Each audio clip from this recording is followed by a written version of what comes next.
26 అమాయకులైనటువంటి భారత పౌరుల్ని పొరుగు దేశం నుండి వచ్చినటువంటి ఉగ్రవాదులు పొట్టన పెట్టుకున్నప్పుడు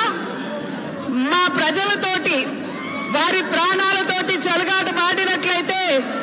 ఇదే మా జవాబు అంటూ పొరుగు దేశంలో ఉన్నటువంటి ఉగ్ర స్థావరాన్ని ధ్వంసం చేసి ఆ తర్వాత పాక్ మన పౌరుల మీద దాడి చేసినప్పుడు వారి డిఫెన్స్ స్థావరాలు ఏదైతే ఉన్నాయో వాటిని ధ్వంసం చేస్తూ సరిహద్దుల్లో వారి ప్రాణాల్ని సైతం లెక్క చేయకుండా భారత రక్షణకి అదేవిధంగా భారతదేశ పౌరుల యొక్క ప్రాణాలకి రక్షణ వలయంగా నిలబడుతున్నటువంటి సైనికులకి అదేవిధంగా ప్రధాని నరేంద్ర మోడీ గారికి ఈరోజు సంఘీభావం తెలుపుతూ దేశవ్యాప్తంగా కూడా